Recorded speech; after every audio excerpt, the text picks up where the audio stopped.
When Emma Anderson, 8 years old, daughter of the most powerful steel magnate in Pittsburgh, walked into the most run-down auto repair shop in Braddock with her dusty pink dress and scuffed patent leather shoes, no one could have imagined that this little girl, who had never spoken a single word in her entire life, was about to forever change the destiny of a man who earned $1,500 a month.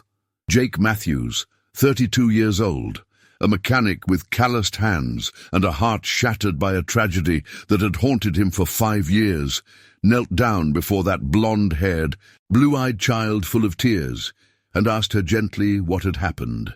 Emma didn't answer, couldn't answer, because she had been mute since birth, a condition that the best doctors in Europe and America had failed to cure. But when Jake smiled at her and wiped away her tears with a handkerchief stained with grease, something broke in that child's silence. And when, 3 months later, in the living room of the Andersons' $20 million estate in Sewickley Heights, Emma spoke her first word in front of her incredulous parents and astonished doctors, that word wasn't mommy or daddy, but Jake. Destiny had already decided that this story would never be forgotten. If you're ready for this story, write in the comments where you're watching this video from. Jake Matthews' auto shop wasn't the kind of place where you'd expect to see rich kids.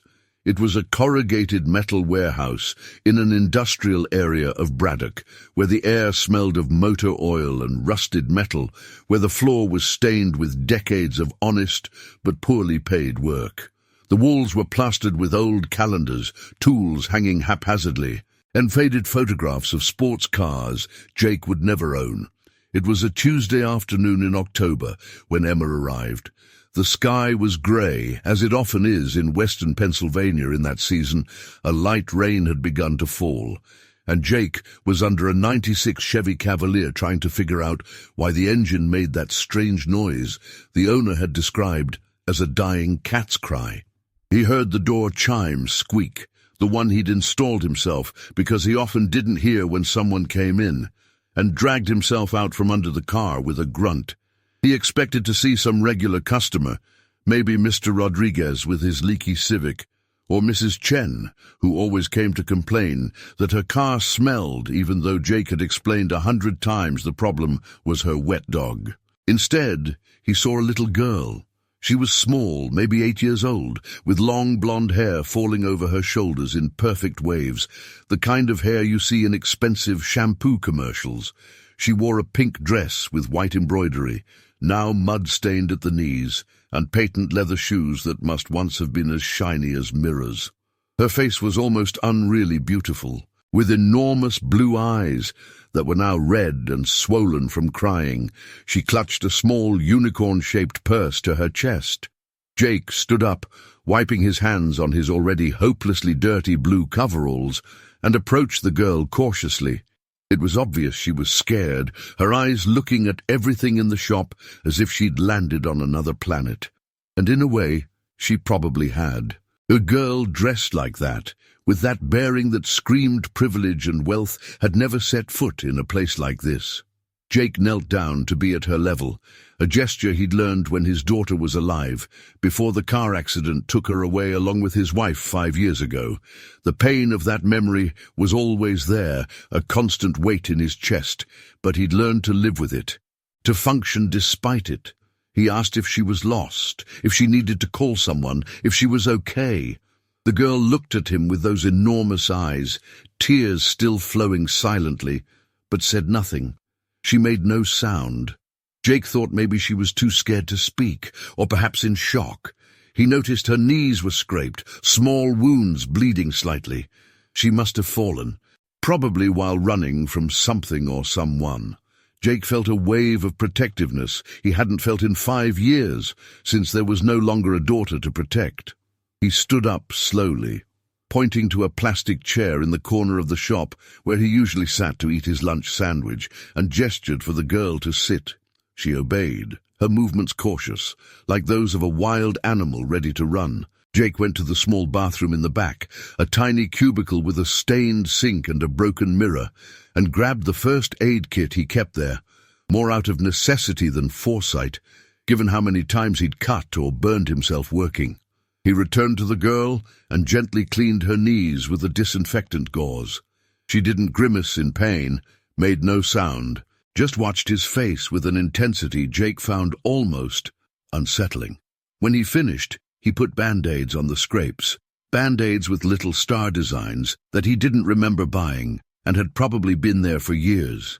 Then he did the only sensible thing that came to mind: call the police. He grabbed his phone from across the shop and was about to dial the number when the girl jumped up with surprising agility and grabbed his hand. The force of her grip was desperate, her eyes begging him not to do it. Even without words, the message was clear: don't call anyone. Jake hesitated. Every rational instinct told him to call the authorities, that this was clearly a child who belonged to some wealthy family that was probably frantically searching for her. But something in that girl's eyes, something in her silent desperation, stopped him. He knelt down again at her level and promised, without really knowing why, that he wouldn't call anyone for now, that she could stay there until she felt ready to say what had happened. The girl nodded, a single tear sliding down her cheek, and for the first time since she'd entered, her muscles relaxed slightly. Jake didn't yet know that this girl's name was Emma Anderson, that her father Robert owned half the steel mills in Pennsylvania, that her mother Jennifer was a famous surgeon who had operated on celebrities and politicians. He didn't know that Emma had been mute since birth, that her parents had spent millions on medical consultations around the world seeking a cure that didn't exist. He didn't know that Emma had run away from home that morning because she had understood. Through body language and expressions she'd learned to read perfectly. Her parents discussing whether to send her to a special boarding school in Switzerland, away from them, where trained professionals could manage her difficulties better than they could. All Jake knew was that there was a scared child in his shop, and that for the first time in 5 years since he'd lost his family, he felt the need to protect someone other than himself. Hours passed in the shop. Emma sat on the plastic chair watching Jake work. He offered her cookies and water, and in the silence he began to talk. He told her about his daughter Emily, who at 7 loved dinosaurs and wanted to be an astronaut. And then he told her about the accident. A truck that didn't stop at a red light, one moment and his life split in two. Before, when he had a family, and after, when he had only memories. Emma listened with total attention. In her eyes was understanding, as if this 8-year-old girl understood the pain of losing something precious. When it was 6 in the evening, Jake pulled out a notebook and asked Emma to write her name. She wrote in clear handwriting, Emma. Then, hesitating, she also wrote her parents' phone number. Jake called. A desperate female voice answered, the voice of a mother who had lost her child. Jake only said that Emma was safe and would be home soon. The woman began asking 1,000 questions, but he ended the call. He had promised Emma, and promises to children were sacred. That night, he took Emma to his apartment in Braddock, a humble place with photographs of Emily and his wife Sarah everywhere. Emma stopped in front of a photo of Emily with ice cream, her face covered in chocolate. Jake saw her smile for the first time, a small, sad smile. He made her spaghetti with tomato sauce and gave her a t-shirt to sleep in. That night, lying in his bed, Jake wondered what the hell he was doing. He knew that tomorrow he'd have to return her to her family. When he finally slipped into restless sleep, he dreamed of Emily running with another blonde-haired girl, both laughing in silence. The next day, Jake understood he couldn't delay. He called Jennifer Anderson, who cried with relief, knowing her daughter was safe. He gave her the shop's address for that afternoon. Emma looked at him with betrayal in her blue eyes. Jake gently explained she had to go home, that her parents loved her. Emma shook her head vigorously, tears returning, but Jake was firm. At 3 in the afternoon, a black limousine stopped in front of the shop. Out stepped a tall man in his mid-40s, greying hair, expression between relief and anger, and a beautiful woman in her 40s, rumpled, elegant dress, eyes red from crying. Emma ran into her mother's arms with desperation. Jennifer fell to her knees, embracing her. Robert Anderson stood back, fists clenched, jaw tight. Jennifer approached Jake with gratitude in her eyes, thanking him with weight beyond words. But Robert approached with a hard voice, asking why he hadn't called immediately, threatening to press charges. Emma did something extraordinary. She stood in front of Jake with arms spread wide, eyes shooting lightning at her father, an 8-year-old girl defending her protector from her millionaire father. Robert stopped, confused. Jake explained that Emma had arrived terrified, that he'd promised not to call until she was ready, that he'd kept her safe, that maybe, instead of threatening, he should ask why his daughter ran away. The silence was heavy. Robert deflated, anger becoming shame. Jennifer asked to speak privately. Jennifer explained everything, the mutism since birth, years of failed attempts, the discussion about the special boarding school. Emma had understood and thought her parents wanted to get rid of her. Jake said something unexpected. Maybe the problem wasn't that Emma couldn't speak, but that no one had ever truly listened to her silence. In 24 hours, he and Emma had communicated perfectly. He'd understood her fear, her need to be seen as a complete person, not as a problem. Jennifer cried different tears. Robert looked at his daughter with new eyes, seeing her for the first time as a human being, with deep feelings expressed in ways he'd never learned to read. This story hit you, didn't it? Tap that little like, and don't forget to subscribe to the channel. All right, let's keep going. Before leaving, Jennifer asked if they could stay in touch. Emma needed people who understood her. Jake looked at Emma, staring at him with hope, and said yes. 3 days later, Jennifer called Jake, inviting him to lunch. Emma hadn't eaten since returning home, shut herself in her room. But when they'd shown her a message asking if she wanted to see Jake, Emma had nodded so hard it seemed she'd detach her head. Jake drove his old Ford to Sewickley Heights. The Anderson estate was massive, with magazine-worthy gardens and an endless driveway. A butler greeted him, a detail Jake thought only existed in movies. In the living room, Emma saw him and ran toward him, face lit up. Lunch was surprisingly pleasant. Robert and Jennifer were genuinely kind, curious about his life. Jake spoke of Emily and Sarah, and they listened with respect. Emma sat beside him, finally eating and smiling. In the following months, visits became a Sunday routine. Emma waited at the window. They spent hours together communicating in that silent language made of gestures and understanding.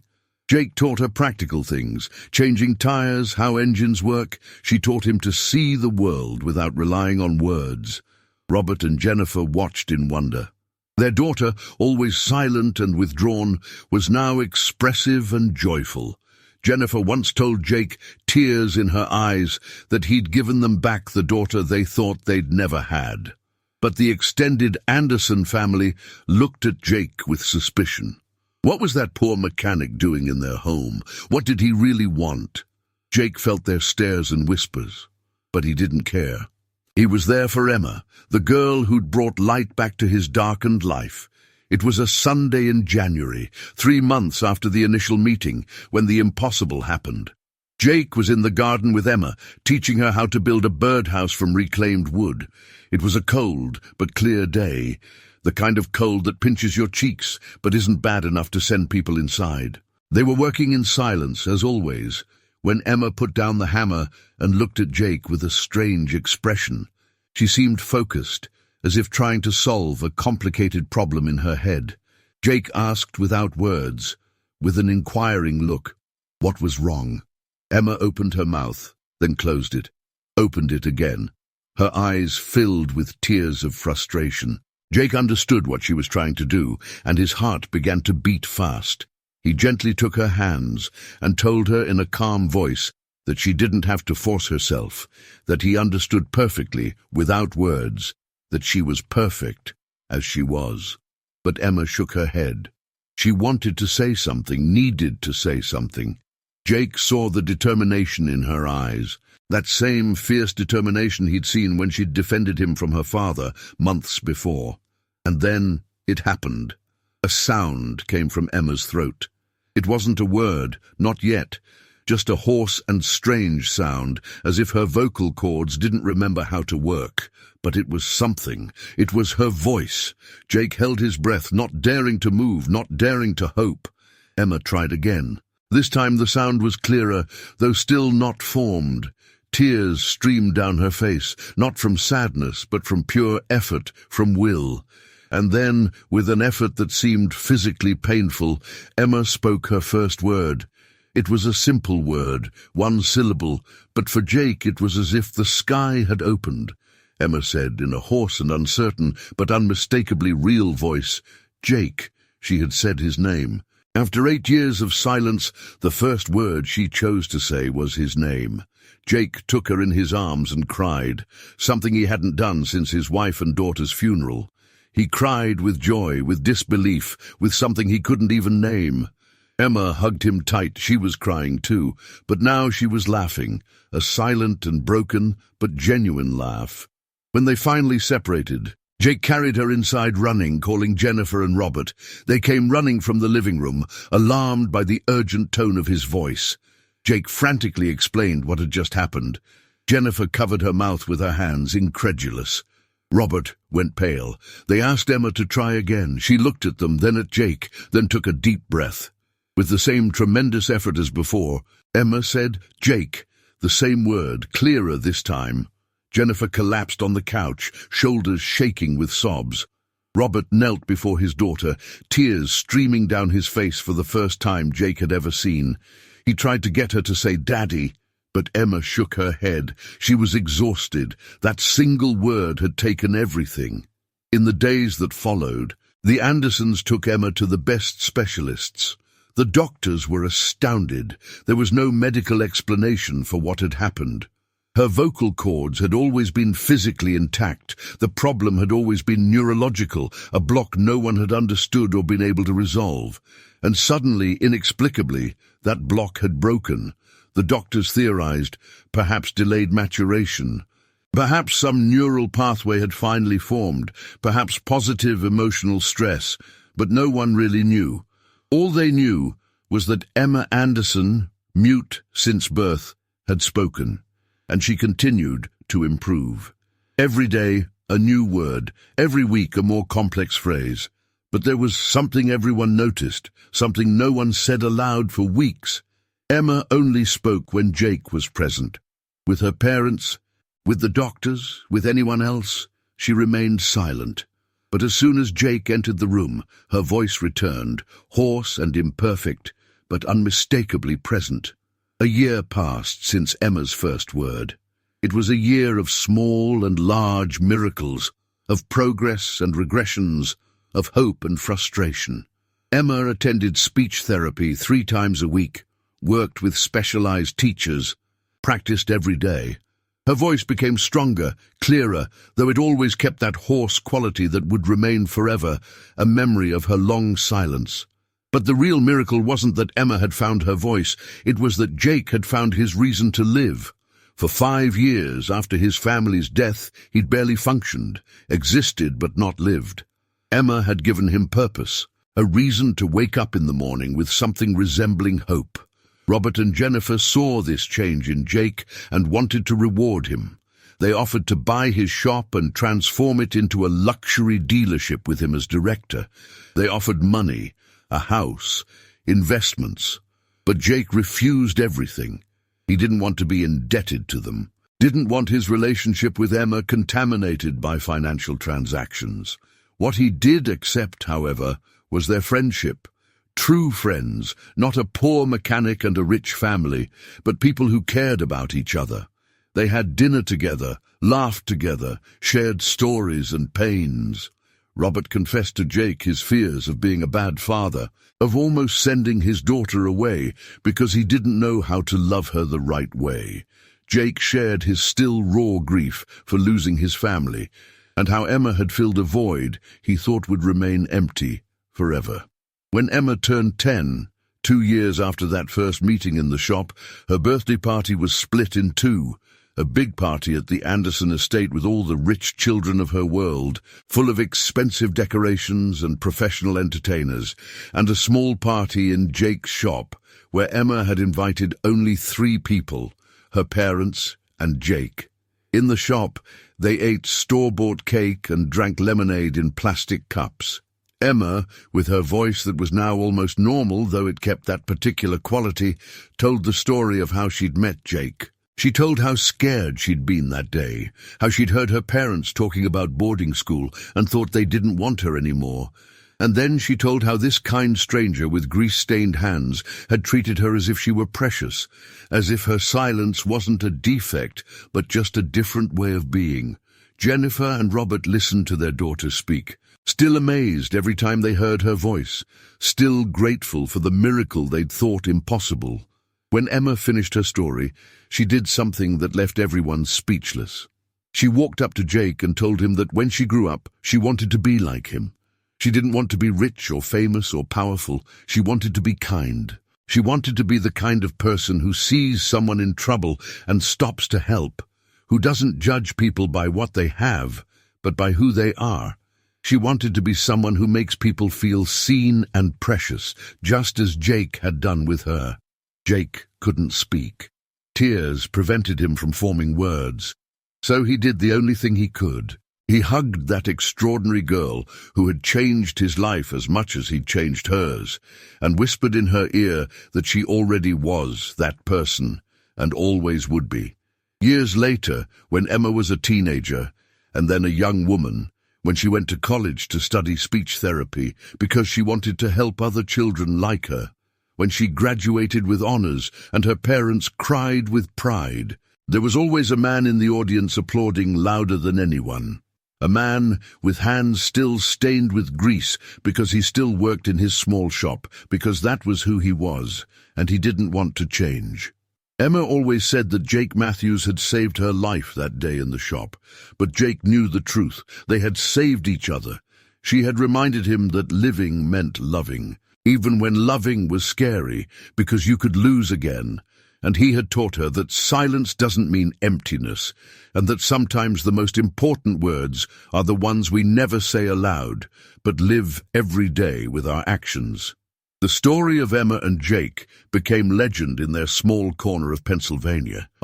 People talked about the mute girl who found her voice, thanks to a poor mechanic with a heart of gold.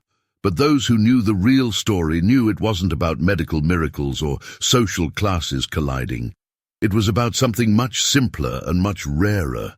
It was about seeing another human being, truly seeing them, and choosing to care for them, not for what they might give you in return, but because kindness is its own reward. And in a world that too often measures worth in dollars and property, that was the most precious lesson of all. If this story made you believe that kindness can still change the world, leave a little heart down below to let me know. And if you really want to support stories like this one, stories about real people with real hearts in a world that often forgets what truly matters, you can leave a little "thank you so much" through the Super Thanks feature below. Every gesture counts, just like Jake's gesture when he knelt down before a scared little girl and chose to see her, because you chose to stay until the end, and that makes you as special as the protagonists of this story.